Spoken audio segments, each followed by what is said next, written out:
Won't you teach me how to fly like a dragon in the sky?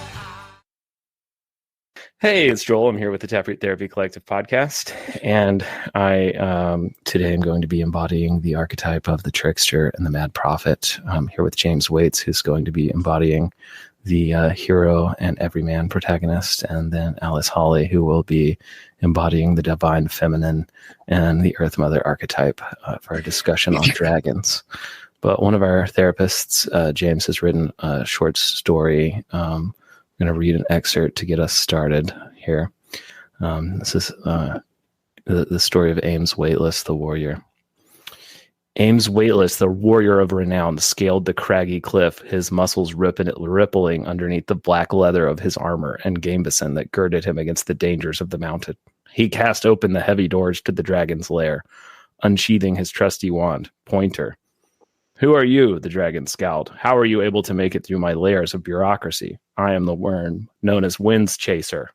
I live on this peak, above a cruel labyrinth of bureaucracy. In many years, no one has ever cut through the web of red tape I wove to protect this place." "I am different," Ames exclaimed. "I am from the age of millennia," the dragon gasped. "A millennial, from the land of IPAs, wide leather belts, and the dulcet tones of sad but strangely upbeat folk music with stomping in it. How have you made it here with your clear glasses and revolutionary ideals? How have you survived the crushing downward mobility I have cast on your age? But it is no matter. I thought my cronies had done a better job gatekeeping. However, you will never unlock this chest here." The dragon gestured towards a glittering box with its majestic talons that it was beholding. "I did not need to," Ames exclaimed, "for it is not your treasure that I need. The treasure I carry inside myself and my bespoke leather wallet." The dragon gasped and recoiled from the light as he produced the sacred talisman, a license to practice social work anywhere in Alabama. So it's a really beautiful prose, James. Like, we appreciate you being vulnerable, sharing some of your writing with us there. James didn't write that. I hope you did, or AI. That'd be great. So today we're going to be talking about dragons and this kind of some of the ideas of dragons and culture metaphors. Before we get going, do y'all have any associations? Anyone read fiction about dragons or consume dragon media? But we do kind of a pop culture dragon thing. Anyone have any kind of associations that come to mind? I mean, the only thing that I always think about is Falcor from Neverending Story, like the luck dragon. And is that the dog? I don't know the Neverending Story once as much. Is that like the dog dragon? That is thing? It's the dog looking thing, but he is considered a luck dragon. So it's considered a dragon. Okay. Yeah. Alice, you got anything? Oh man. I'm not I haven't been steeped too much in fantasy young adult novels, but so my dragon lore is probably limited to like How to Train Your Dragon, and then I have all this divine feminine kind of dragon lore there, but kind of in the pop culture realm. I don't have otherwise a fixation on dragons. Well, and we can get into that. I'd like to get into some of the somatic stuff of the divine feminine and how that shows up. But so the history of it that I think is interesting is if you look at people who are coming from kind of a depth psychology background, generally like the assumption that is going to be made when they're studying like the origin of consciousness and like how people evolve to basically become sentient, realize that they're alive, separate from the natural world, like all of those things. They're making a lot of parallels, sometimes rightly, sometimes wrongly, probably in a way you couldn't ever prove, about how when a baby is born, the baby comes into the world and it doesn't really know that it's separate from mom. It doesn't really know what it is yet. It is not individuated. And then slowly as it becomes, 1, 2, 3, the baby starts to realize like, oh, I'm my own thing in the world and become conscious and all these things. And so a lot of the early myth work around dragons and the kind of story of humanity is viewing humanity as having kind of done the same thing, has come from a place where they're a part of the natural world, part of the animal world, and then slowly kind of like separate. And in that process, you see something that is similar to what an infant that is sort of coming into consciousness would be doing. And so when Jung or Edinger and Neumann any of those people are writing, a lot of that is what they're writing about. And one of the ways that they do that is that if you look at mythology, one of the first places we see dragons is embodying this kind of like archetype or association with like a powerful, usually female and also like natural world that's like nature. And then as consciousness and like the ego develops, there has to be like a, traditionally masculine hero that slays the dragon and then, makes this, kind of like order and new, egoic consciousness. So, in Babylonian mythology, Mesopotamia, you get, Marduk is the hero that goes out and slays Tiamat, who's like the chaos dragon of the night, and to female, and then makes the world basically from that. And then in most myth systems later, the world goes kind of too far into like masculinity and hierarchy and order.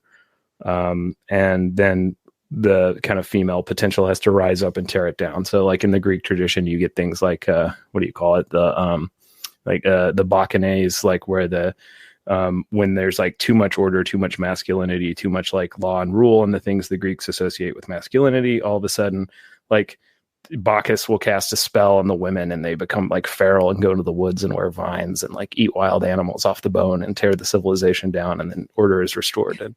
And so when depth psychologists are looking at these things, it isn't kind of like boy girl, masculine and feminine. It more is like understanding that all people have both of these forces, and the gendered language you can take or leave because it's maybe a little bit dated, in some respects. And it more is about the kind of assertive and ego principle, and then the more unconscious, passive maternal principle of long-term thinking and long-term growth and things that in the ancient world are associated with women. So I don't know. That's kind of a jumping off point. What do you guys have from there? No, I think it's interesting that we have all these stories of like kind of world creation or destruction myths regarding and centered around dragons or type of reptilian type, things. So that's very interesting. And then, trying to think of Thor and God, what's the world eating snake? Him defeating that. Yeah, I think it's just the mid. Yeah, okay. So I learned it as Midgard serpent, but you're right. It's Jormungandr, or however you say that, a monstrous creature. Yeah, Loki's generally a trickster in Norse mythology, so he's associated with all these things that are like not great, but kind of inevitabilities.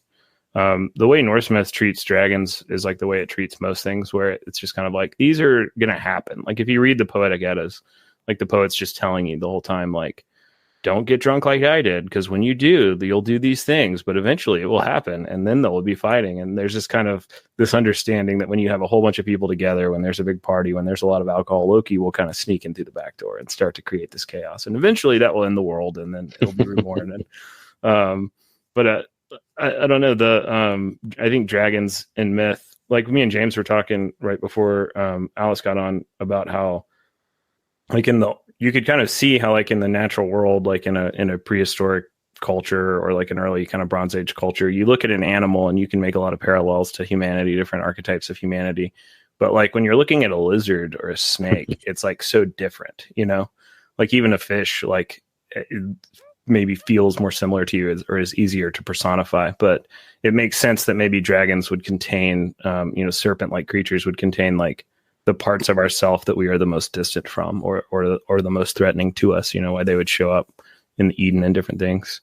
Alice, do you have any reflections on that? I mean, I know we've talked about a lot of these things before, so I don't know. I think when you're talking about them representing or kind of looking to us, it's almost like, a snake is like our stripped down nervous system. It's like our essence. Yeah. It's like just the head and like our spine, and then all the other extra stuff is gone. And so they carry this maybe like field that's similar to ours, but they just kind of in the 3D just have like that. And so snake is just a spine, where like it's almost like just our brainstem without anything else, which artistically that's interesting. I know Kundalini yoga does a lot with like the coiled golden serpent or something. You probably know more about that than I do. And then, evolution, the oldest part of our brain that we deal with a lot in trauma therapy is lizards, Right. Right.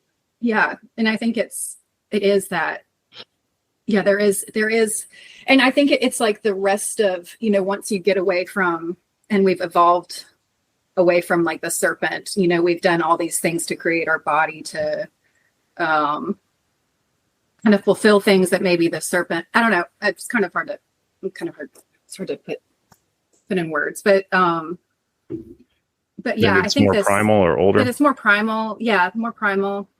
But like, it's like, I don't know, almost like interdimensional. Like there's sort of like a layer to like their existence that we can't see. Like we just see like and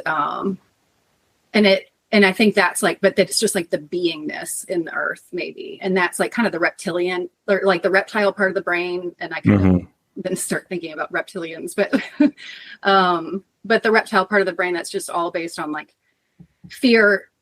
It's like, fear-based, totally like response is all. Yeah. And can't make slow movements, Right. Like if you look at a chicken or something that doesn't have the more mammalian parts that we have, like their head just kind of jerks around. If they want to look at something, they can't slowly be like, what's up? Like they have to just kind of jerk, and they have these inherently reactionary type of processing. It's almost like an antenna, like the snake is picking up this information, whether that where that transmission comes from, I don't know, just the deep patterns of the body or something else. But there's a lot of hay made with that, and kind of polyvagal theory, newer trauma, medical stuff, but also in new age and spiritual movements, you see that a lot. James, do you have anything? Not that comes to mind based off that, but that does no, the medical aspect of, paramedical aspect of who we are and our lizard brain. And I was actually thinking about that, like the snake and its skeleton is just a head and a spine. But if you strip away all that we are, our head and spine just kind of go hand in hand together. So we're little snake people. Do you know am I wrong about that yoga stuff? Like, doesn't Kundalini have something to do with like the snake as like an image? I know I've seen that in different methods. Can you say anything about that? Kundalini and Kundalini yoga, or Kundalini energy is represented by a snake. It's a serpent. It's coiled in the base, seen as like this. It's kind of this extra dimensional energy that's not literally coiled in the base of your spine, but it rests there in the energy body. And you can have there are different things that can happen in your life that can activate your Kundalini. You can have like trauma experiences, or you can meditate your entire life and like have a Kundalini awakening that way, very slowly. And but it's represented by the snake, and it is seen to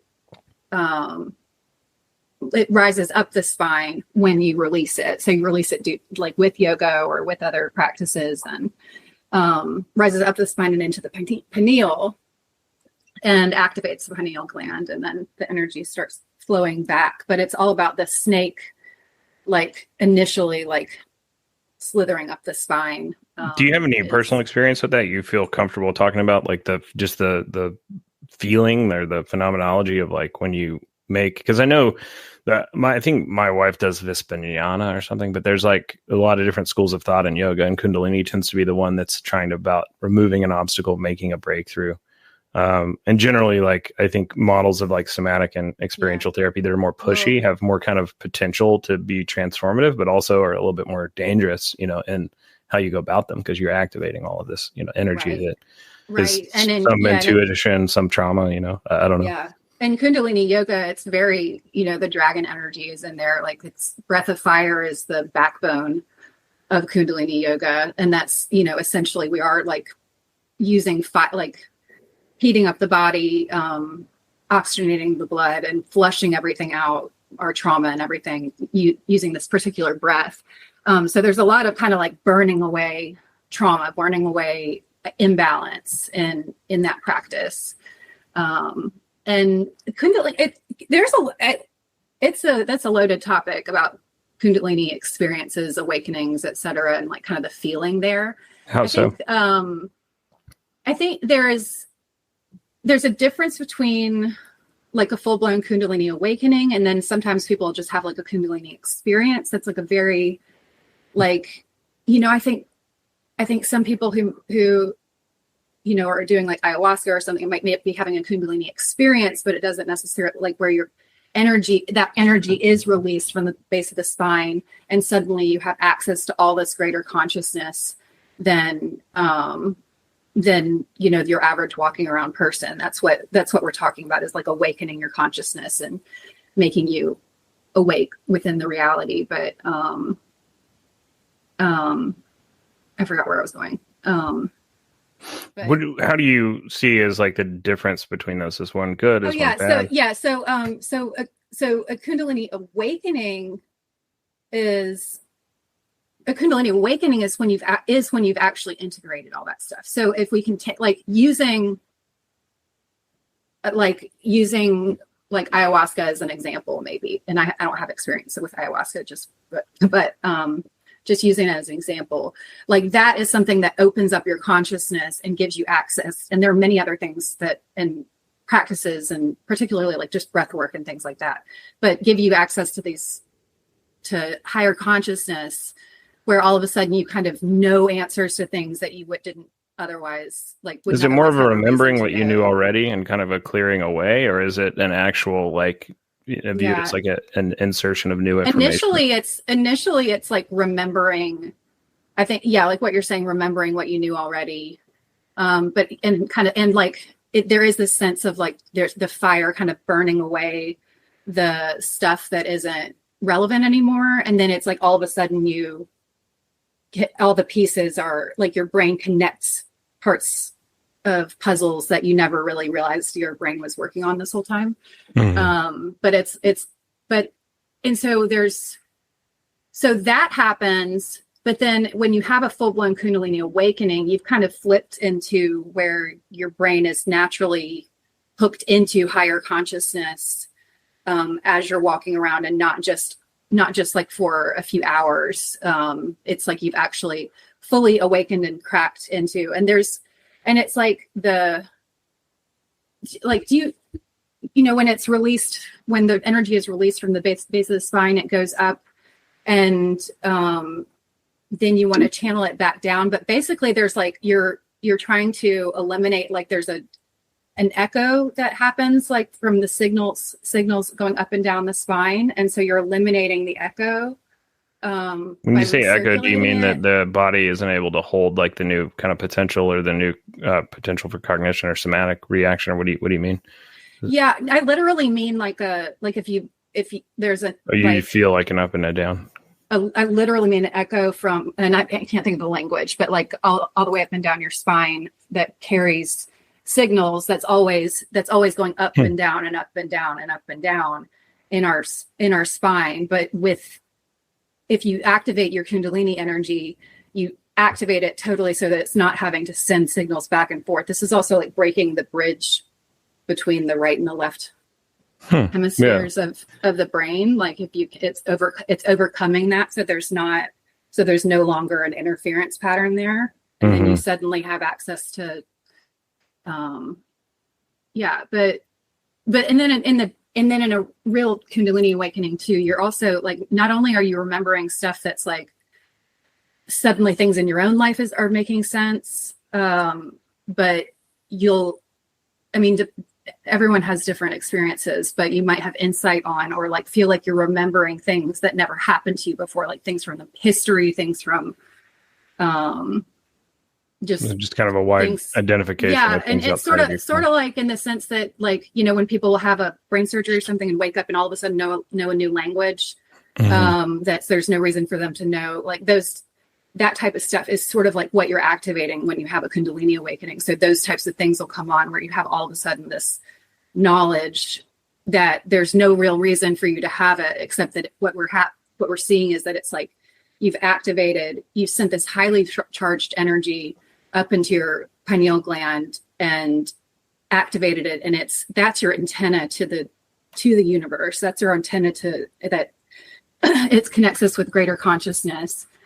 Is the pineal gland, and it's also the one that's responsible for circadian rhythms and melatonin production, and but that is it's not studied. I mean, I don't know. It's just like, it's not studied, but, but it's not, I don't think it's given as much credit as it needs to, because I think it's just largely misunderstood, because it's hard to wrap your head around concepts like people being able to just intuit all of a sudden have a download of an entire language, for example, or something like that.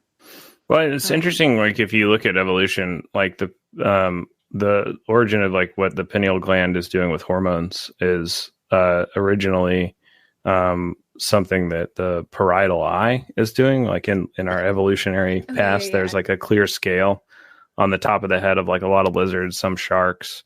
But in the past, that was a lot bigger of a thing. But there is this whole like part of the brain that is primitively trying to process like a cosmology, like awareness of the world around you, like the lizard.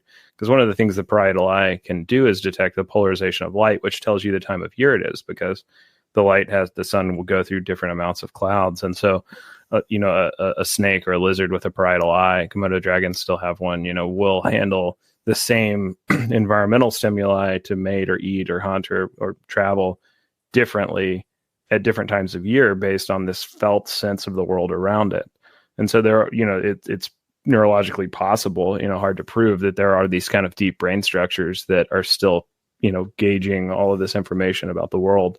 We lose the physical eye, as the mammalian system takes over, but we still have this kind of cosmology making part of, our deep brain. I think that a lot of people contact with different types of language, different things.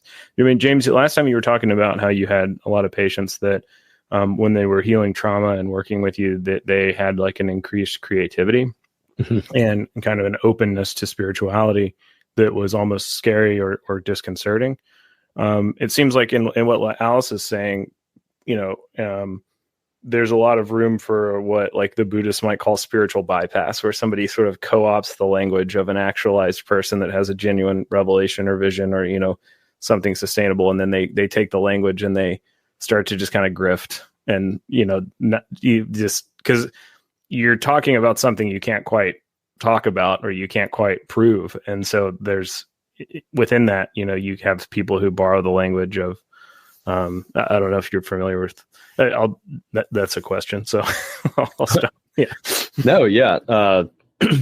So yeah, I think that when you get to that point of connection and try to figure out yourself, there's a lot of scary things, and it kind of equating to, almost kind of like shadow work in that sense of, when you get so connected and fight and, work through all these things that you've come to kind of therapy for, it's getting kind of comfortable with not necessarily your alternate self, but, that shadow aspect of you, which is a lot of kind of, it kind of reminds me of that somatic feeling of how do I feel gross? I don't, I'm not gross. I feel gross.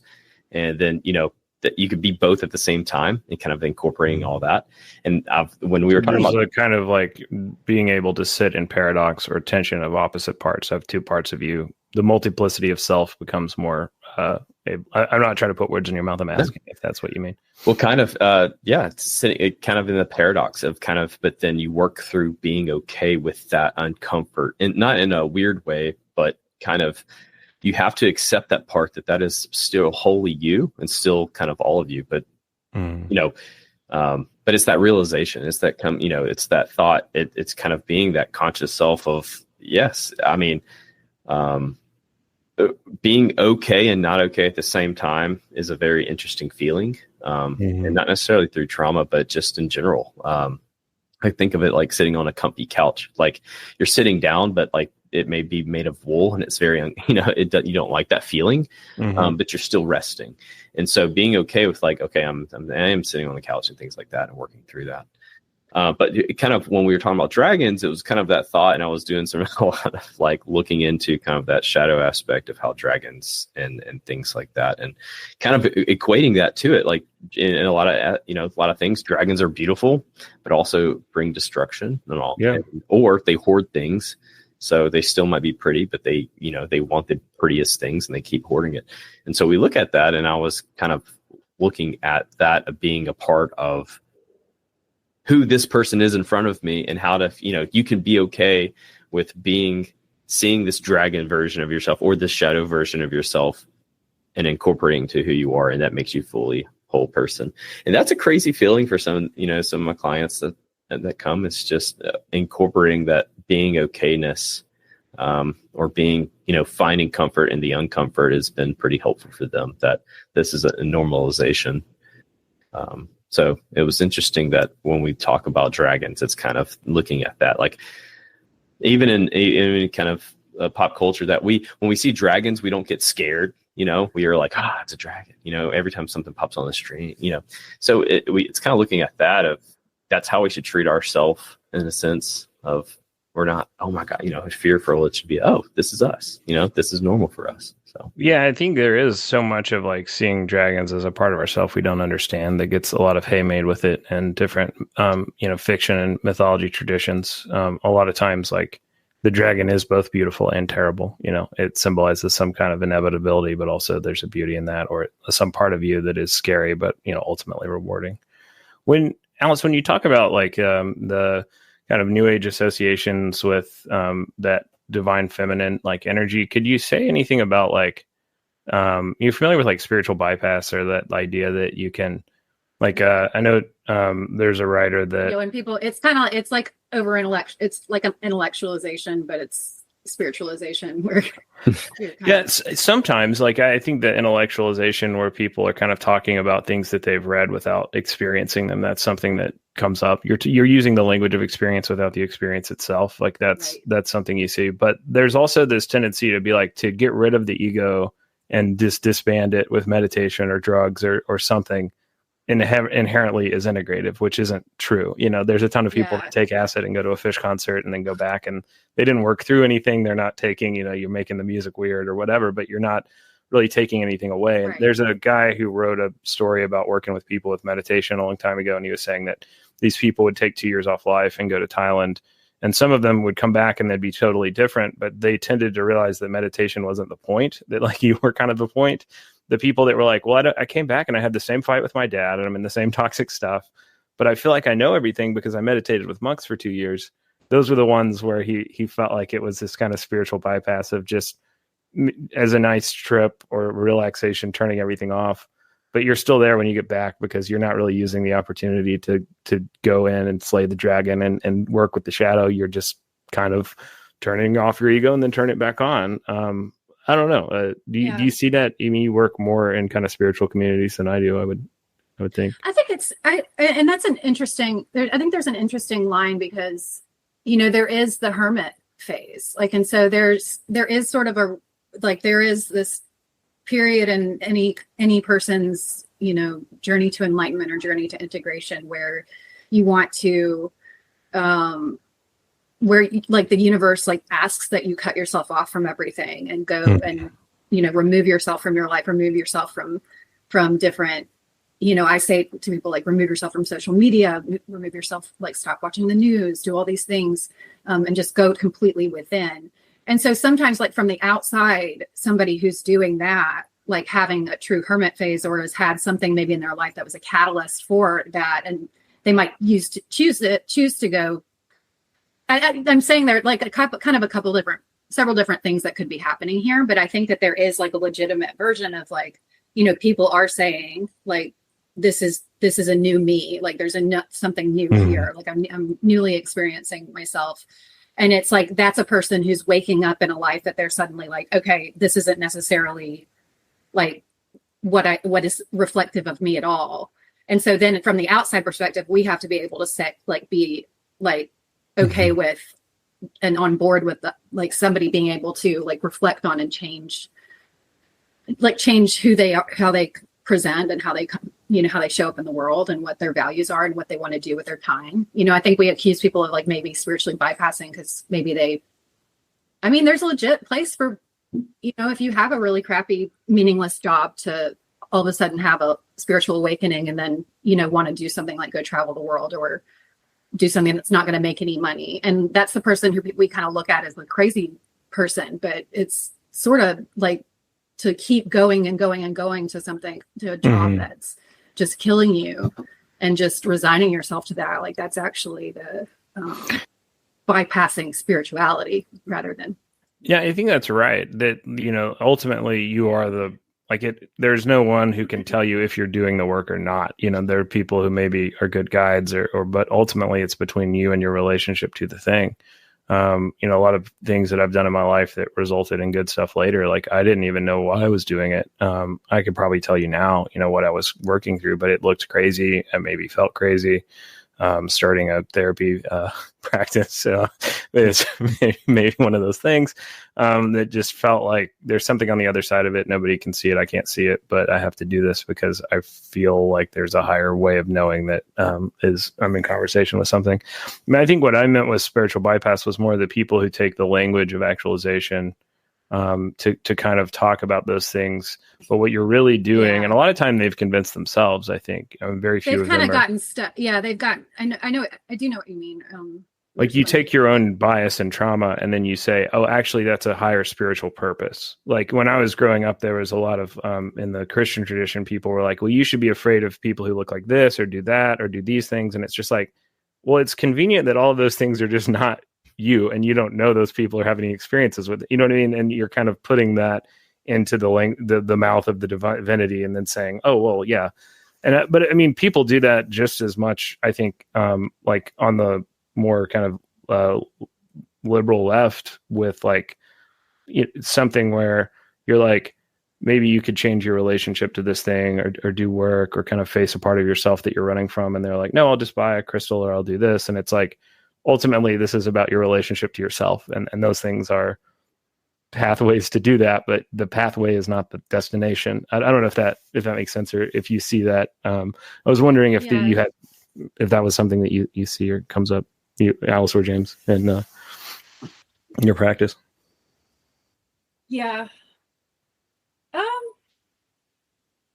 It definitely does, and like, that's like with everything, people can kind of use it in an unhealthy way, or kind of, but I think, I don't know. I don't know. We'd have to talk about a specific example, because for the most part, I'm just like, how harmless is it for people to want to have a crystal?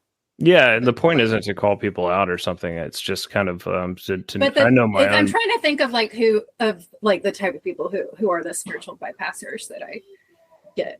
It's when people are the people who start getting high and mighty is those people who are, when you think you have power over other people because you're so enlightened. Yeah, that's when when you start preaching to other people, that's when you're probably spiritually bypassing. But at that point, you're not looking in the mirror. Yeah, I've definitely seen that type, the high and mighty, of becoming that kind of legalistic role of, judgment of others is so hardcore that you're kind of missing the point of how free you actually are. I've kind of actually, by pointing out that other people are not free, you feel like that feels like freedom, but it isn't. Yeah, you're just kind of counter to what you want. But I put up these two angry dragons on the couch because that's kind of like. That is definitely in the couples, is that, when a lot of people use that spiritual bypassing. That's a great example. When they're kind of looking at the other and trying to say, I've had it where it's like our relationship's failing because, that we don't have the same beliefs, or we're not on the same page in beliefs and all these things, and something so ingrained in them, and it kind of not accepting the journey that somebody else has. And then that person who's pretty angry with the other person with not being on the same page tends to have that legalistic role and kind of that judgment. And I point out, it's like, that's not what you're supposed to do. If you believe in this type of, that Christian God is the final judge, like, you have no place in judging. And it's weird that, they walk through their life with these moments of, I tend to be legalistic, and I broke away from that, and now I'm back again. I'm like, well, why do we come back? What, and it's kind of failure to kind of reflect on yourself in that sense. And it's kind of, you use that and say, oh, well, this is what it says, and they're not doing it, so you don't have to look at me. That's the speck in my eye versus the speck in yours, is that the Bible, says. But then there's also those, like, I think a lot of those lessons can be misappropriated from, especially like Eastern things, where you really, like something like marriage counseling, we're supposed to realize, relationship counseling, supposed to realize that we're out of touch with a thing that we need from another person, which is kind of why we're attracted to them, and we're accepting help, and that they are also doing the same. But what you can take a lot of that language that is about how you should take something bad happening to you or abuse as like a lesson, or meditate on compassion to justify abuse, basically, which is not really, I think, the point of those wisdom traditions. It more is to, when something bad happened to you, it's a lesson to kind of confront yourself, but that doesn't mean that you should go out and defend those things in the world or justify them in a way when you can change. So I don't know, when you look at like the way that the East and the West handle dragons, like especially in fiction, I think that is similar to kind of what y'all are saying, but our relationship to the ego, because like in the Western tradition, dragons tend to be bad, and they hoard gold, and they're very egoic, and they're very greedy, and they're just kind of beasts. Whereas like the Eastern tradition with like something like Taoism and the yin yang, like they're more likely to see bad, quote unquote, bad things as like a balance or a cycle. And you see dragons in Eastern traditions have more of that cyclical nature of, even if the thing that is happening is bad, it's part of a process that is inevitable or timeless, or just part of a greater whole. I don't know. Have y'all ever read any like Lord of the Rings or Game of Thrones or Wheel of Time or any of those series as they were coming out? Lord of the Rings for sure. The other ones are a little too long for me. Yeah, I think I read like 14 books of the Wheel of Time and like when I was in like middle school, and then I quit, and I think they just now got finished by another author because the guy died. Yeah, they go off the rails in the same place that Game of Thrones goes off, where they're both written by world builders. They can't get their arms around the worlds that they build enough to finish up the plot.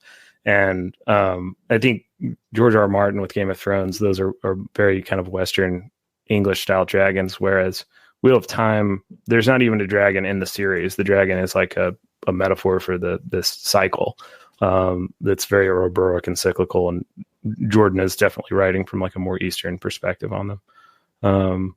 But what do you think about the way that like culture, sort of uses dragons to contain parts of itself or talk to parts of itself? That was Game of Thrones, I think, had like a huge impact that like not even the author probably intended on culture. It was like everything that people talked about for 2 years before they quit.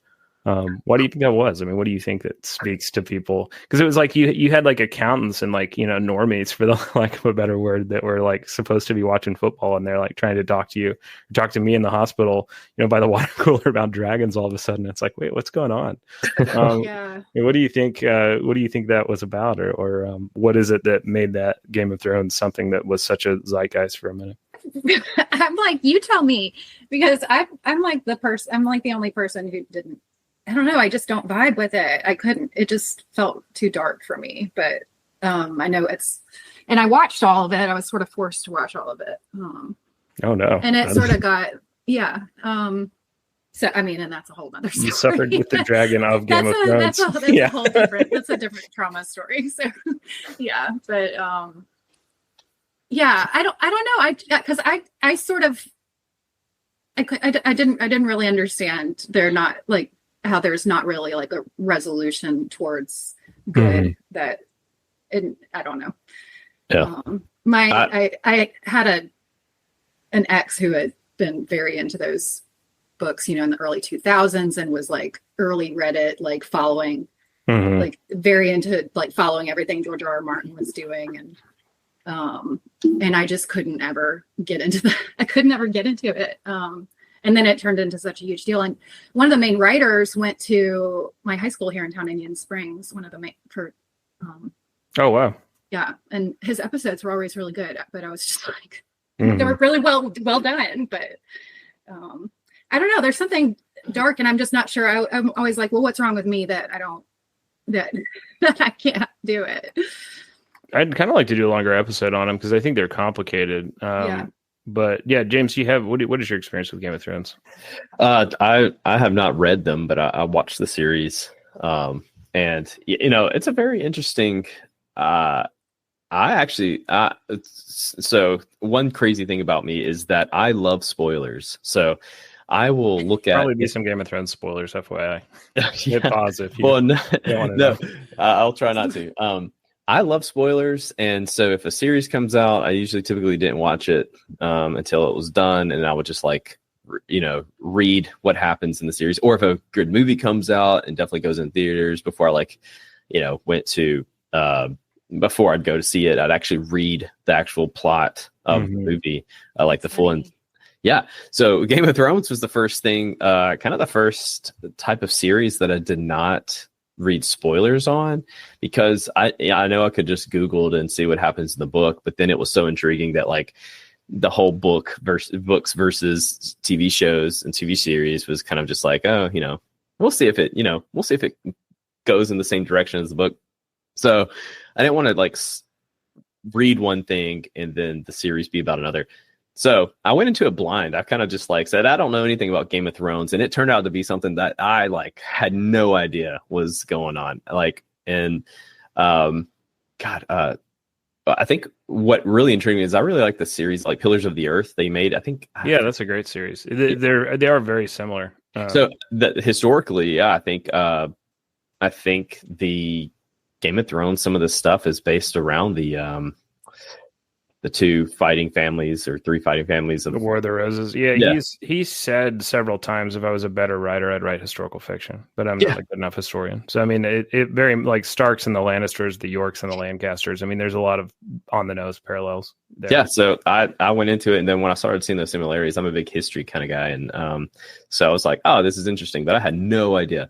But when the dragons came out, I was like, man, that's the cool dragons, and you see the dragons grow up over time, and you're thinking like how their personalities change.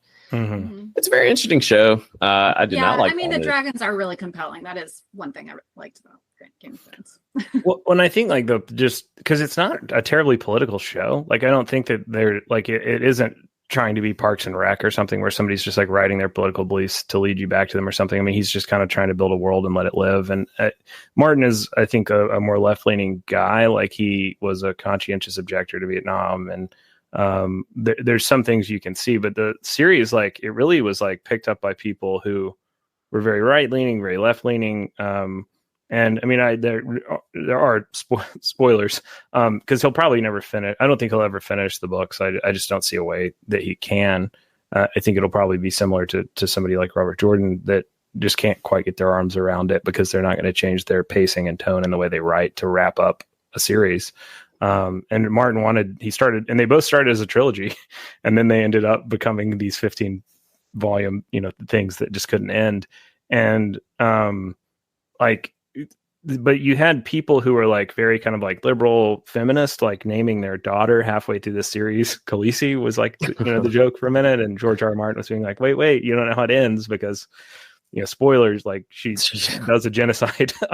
Like the dragons are fundamentally uncontrollable forces. And, the protagonists, some of them lose to forces like inside and outside of themselves. And I don't know that I don't think the end of the HBO show is what Martin would have written, but I don't know that we'll ever know what Martin wrote. But if you want to guess, I think that that's where he was going. These things are kind of a dead age. Valeria died. You're trying to kind of bring back this old glory and empire and power, but it really is not something that anyone is in charge of. And it's not something that is going to come back, that it's kind of time for the next part of the cycle. And I think when he says, I love Tolkien, but I'm not ever going to do Dark Lords, I'm not ever going to do good versus evil, like the White Walkers are not just the orc army, there's more nuance here. That's what he means, is that he was trying to write a different type of fiction, but we may never know that. So you can't say that I'm wrong. Don't email me. And then the prequel series that's going on, that's still is all about the dragons. And then you're thinking, I get too deep in the weeds with that of how did they just become extinct? And by the time that Game of Thrones picks up, there's only eggs, and then bones of other dragons. But in the current series, it's just like, man, there's a lot of dragons and like the riders and stuff. And then you think about like, what if they lived, or what if they were different? What if they were kind of like the Eastern luck dragons instead of just like the medieval type the fire breathing dragons and how different Game of Thrones would have been. Yeah, the Eastern dragons tend to be more of like a serpent, kind of a celestial thing, whereas I think Western dragons tend to be more of like a monster, a beast. They're more, but what you're talking about in Game of Thrones, I think that's like one of the places where the world building does work for me, because if we ever do a longer episode on that, there's a lot of places where it doesn't. Like one of them is they say that because the winter is really long, like the winter can last a super long time, it's like held the culture back. And I'm like sitting there like with the like anthropology history lens being like, no, like you can't, like you're saying that for 2,000 years you've been stuck in the medieval times because the winter is cold. Like there's no way in a literate culture to just like, that would just be like, because we had a 2-year winter, we're still in like Bronze Age technology of like Jesus. Like that just doesn't work for me as world building at all. And there's like some, people will fight with you and say there's other things, but I think as the metaphors, he tends to get the metaphors well in the world, and the other things are kind of, plot arcs you have to close in order to get where you want to go. But I mean, when you're saying that, why do the dragons die out? I mean, and a lot of the extended universe stuff says that they're wild animals and they need to fly around and eat stuff. And that they have this ability to bond with Valerians. The Game of Thrones dragons are kind of racist. So you have to have the right genes or they don't like you. But these people, he kind of writes about them like the same way people write about like horses, that they're like, you have this magical connection with the horse and it bonds with you or something. But like when they try and make them basically Imperial weapons and build the dragon keeps and feed them all this stuff, they die out. They're not able, they have to be, out there and alive. And then the books, I think, do a better job of that than the show does. Kind of explaining that they're trying to make something that just is not sustainable, basically. But there's good commentary in there somewhere, Yeah. Yeah.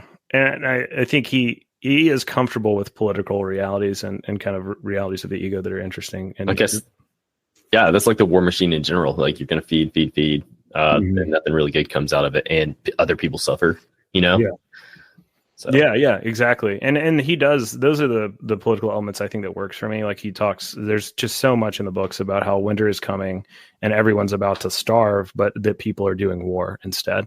And I think there's some kind of climate change and economic insustainability parallels that he's doing that are the more progressive elements of the book. But, like it was on HBO, it had nudity, it had violence, it had like manly warriors. So no one, at least I didn't see, accused it of being like woke, or I didn't see a political backlash to it either way. Everybody seemed to be kind of united and liking dragons for 2 years. Yeah. Gore. Yeah. Suffering. Well, I know James is going to hop off right at 11. Do you have do you have anything to close or kind of closing thoughts on? This is pretty open-ended discussion. I don't think we're going to solve dragons in an hour. There's so much. Yeah. If you have a second, I'd like to talk about some of the somatic stuff, associated with it, because I think that's interesting. Yeah. I don't have any closers. Just. Oh, well, thank you, James. I appreciate it. And yes. We can, what do you want to do next week? What's the next one? Oh, I don't know. So we'll have to email and come up with a thing. I wonder it maybe, I don't know when you have to hop off, just hop off when you need to, but I was curious, like one of the things I hear from the somatic experiencing people and the lifespan integration people that I've talked to, it feels, I don't know as much as you do, but it feels a lot like some of the Eastern perennial philosophy stuff. So I was wondering if you could speak to that a lot of times when somebody's assertiveness is turned off, that manifests like in the chest is tight and hot. And then when you're able to, initially they're kind of afraid of that somatic release, but when they do, it moves up into the throat and the mouth and the head. And that feels a lot like kind of chakra work that I've heard about, but I don't know a lot about it. And those people are not coming from that lens, but they're still observing those things. And I've heard that called dragon energy. I wondered if you could speak us out on that one. Yeah, I mean, I think it's always like I guess what you're seeing there is like energy that's trapped. You're talking about energy that's trapped in the heart, maybe, and chest pressure and energy there. So maybe traumas that kind of impact like how is it okay for me to be vulnerable in the world, and then to release that. And we want, as we're doing energy work or Kundalini yoga or other things to make that energy flow up. You're aligning your chakras that way. You're flowing that energy up, and so you're releasing like from the heart through the throat. And there is, essentially burning away. It's like that instinctual, where the dragons are fire breathing. They're breathing like the spark of creation. It's not just weird destruction. Just like was it you or James who said like the dragons have to live. They can't just like be kept there and held for their gold. But I think and like releasing into your throat chakra is how you speak your truth into the world. And so to unclog your heart chakra would kind of help nudge open your throat chakra. And then there's just like this message of truth and vulnerability, and that burns away any unneeded vulnerability.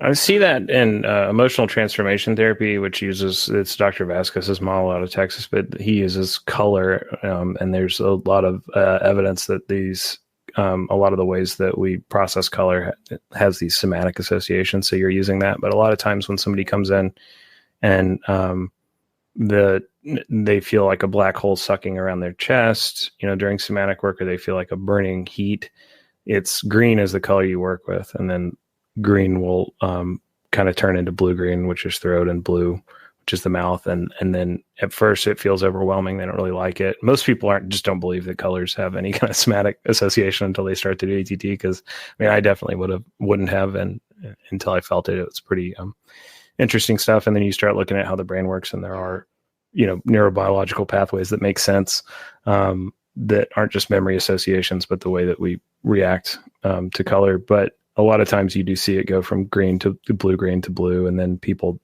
talk, they have all this stuff to say, they're angry, and they feel like that's a problem. And it's like, no, that's good. You're able to know that you have a right to life, to the world, to be seen, to be heard just as much as anyone else. And that comes up as a kind of fiery anger. So that metaphor makes sense to me.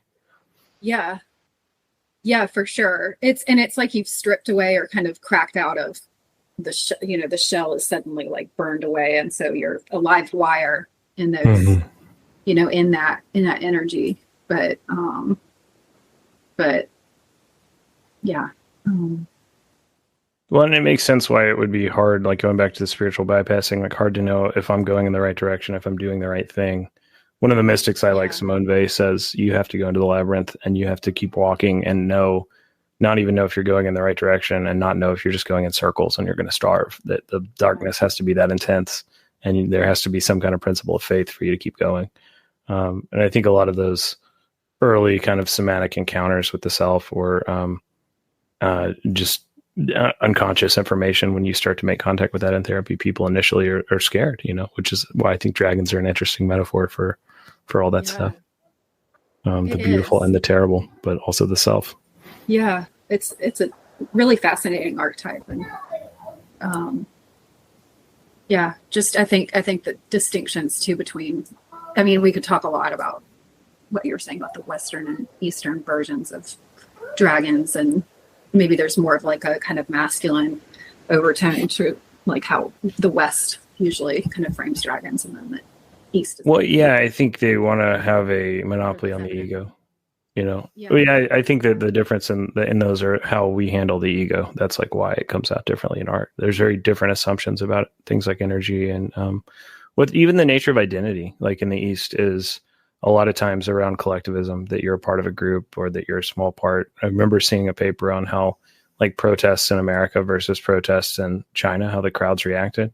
And the assumption in the Chinese crowds was that like the greater good was the group, so people would kind of take individual risks to do whatever. Whereas I don't know, like, I think that a lot of that changes when you see sort of historical cycles or empires falling, or, an idea like the mandate of heaven, that, just have a ruler for a while and then eventually they lose the mandate and that empire's wane, and all of your identity isn't caught up in maintaining the empire or the current political thing.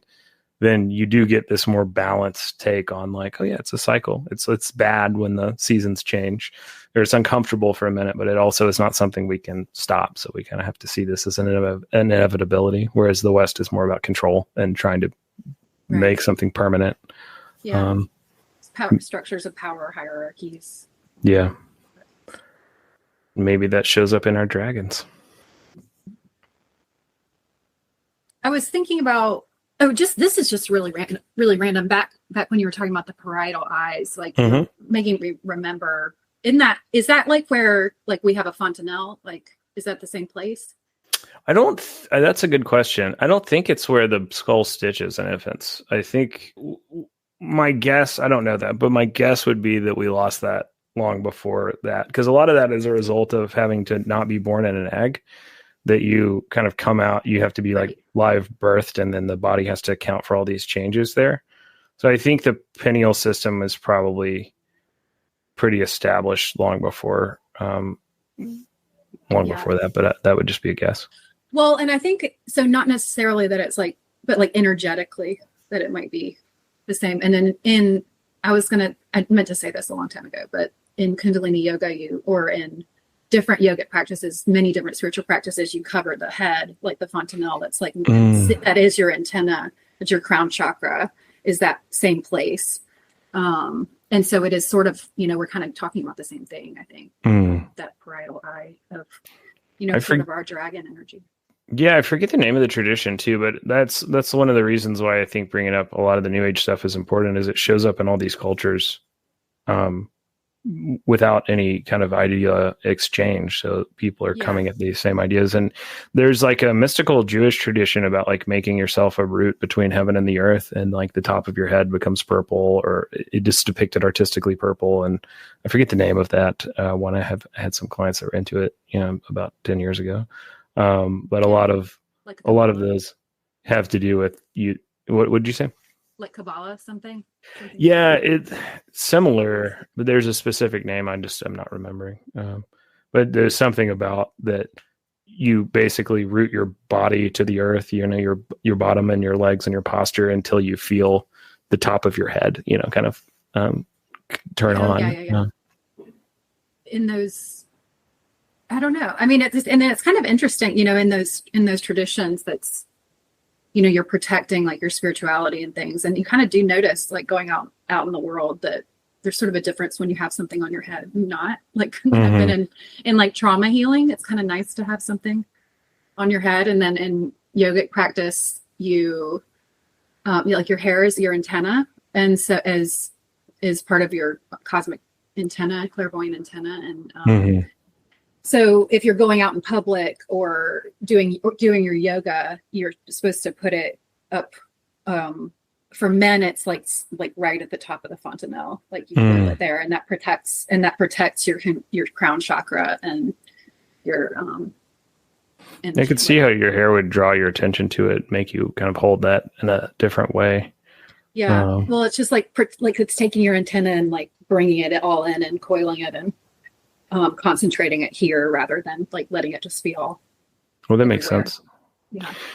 Yeah, I've never had hair super long, but I imagine if it was like bound into a bun, it would, change the way your scalp felt and draw your attention to that. I know there's that line in the Bible about that's the hair on top of the head is the sign of a woman's power or something. And the Pentecostal church takes that to mean women shouldn't be able to cut their hair at all. So like a lot of people who've been Pentecostal their whole life will kind of have hair that goes down to the floor and they have to wear it up in a bun or something. Yeah. But yeah, there's a lot about kind of contacting the divine and hair in different religious traditions. Oh my gosh, so much. Yeah.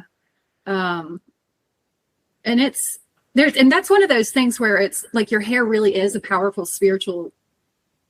It's very powerful energetically. And so like these traditions where they emphasize hair and the importance of it, like are coming from something that's rooted in truth, but then it ends up being used to like manipulate and to actually undermine the power and the agency of people. Like you can, it's kind of hair is what you do with it. If you use it to express your independence and cut it, and in those ways, then cool. But if you, but it's sort of ironic, like that they are sort of forcing them to have, I don't know, to maintain that spiritual connection. But Yeah, I think when you take anything that is intuitive and kind of a living wisdom tradition and turn it into a rule, some of that is an inevitability, but the rule is not the point. And when you forget and you turn it into the rule, you know, that's like, I forget, there's like a sect of Judaism where they would always like tie a goat like outside the church.